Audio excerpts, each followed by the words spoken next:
Hello everyone, hello everybody out there who is watching this video. Welcome to my YouTube channel. Welcome to another video about IELTS speaking cue card questions. In this video, I prepared a sample answer to one of the IELTS speaking Makkar Guesswork questions. And before we dive into the main content of the video, the question and the answer, let me briefly introduce myself for the newcomers to my channel. I am Gloria Muzaffarova, an English teacher from Uzbekistan, and I'm going to show you my IELTS certificate as the proof of my current English level. So I took my last exam almost 2 years ago. So as you can see, I'm from Uzbekistan and this is my current test results. My listening and reading were both 9 and my writing was 7.5. From the speaking section I got 8 and my oral band score was 8.5. So this is equal to CFR level C2. And here you can see the stamps and the signature. So this is the official test result. Okay, now let's go back to our presentation, the main part. This is our question. Describe a situation when you weren't allowed to use your cell phone. Please pay attention. When I'm showing you my sample answer, don't learn it by heart because you will be penalized for it by the examiner. But rather, you should get some ideas from my speech, or get some vocabulary and grammar aspects, or just learn pronunciation, but don't learn it word by word because you'll get a penalty for this.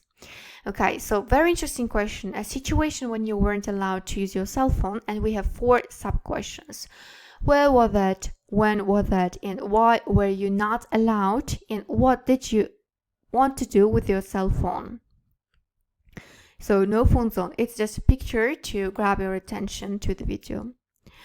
Okay, these are my quick notes. You know that you're given 1 minute to prepare your speech and you need to take quick notes during this 1 minute to plan what you're going to say during 2 minutes in part 2.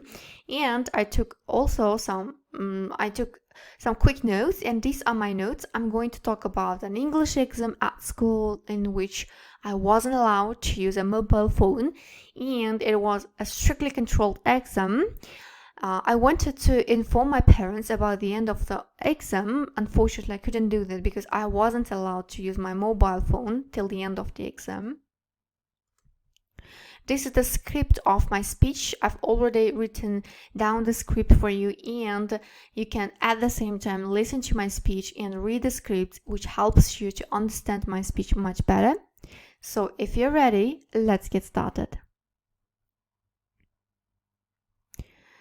Sometimes phones are not allowed in such events like as ceremonies, religious events, exams, or official receptions, because I think using a phone when there are many strangers around you is disrespect towards yourself and other people.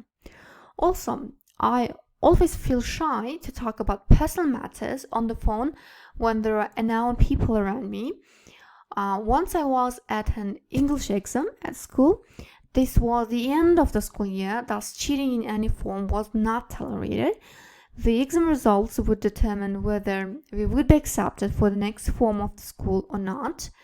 And at the beginning of an exam, all our gadgets were taken from us, like our phones, tablets, or iWatches. We were allowed to take all the work, but in a transparent bottle to prevent cheating. All the stationery items like pens, pencils, and sharpeners were already provided, so we didn't have to take them. The exam was supposed to last for 2 hours, but many of the students came late. As a result, we started it very late. I think it's a disgrace when some people keep others waiting for them.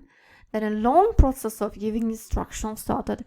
Exam conductors explained everything in detail and showed examples of working with exam papers, and the invigilators handed out exam papers.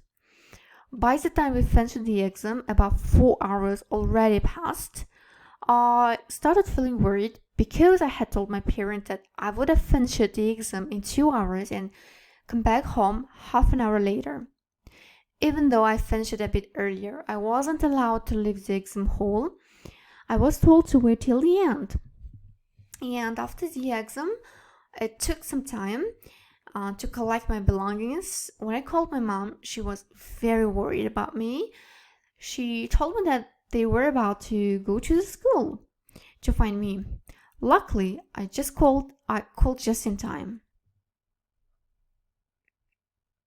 This is the end of my speech. Now we're going to discuss new words and phrases which I highlighted in my speech. As you can see, I have highlighted in red color words and expressions which I'm going to explain, and in blue color grammar features which also will be explained. Okay, let's continue. So, new words and phrases. One of the first words about exams, this is cheat. To cheat, it means to behave in a dishonest way in order to get what you want. So this is a negative word. For example, anyone caught cheating will be immediately disqualified from the exam. So like cheating during the exam, it means you try to copy your answers illegally, and this is actually misbehavior. And another word, this is stationery. Stationery, it means the things needed for writing. This is paper, pens, pencils, envelopes, so everything related, necessary equipments related to writing. These are called stationery in general. So another word, this is transparent.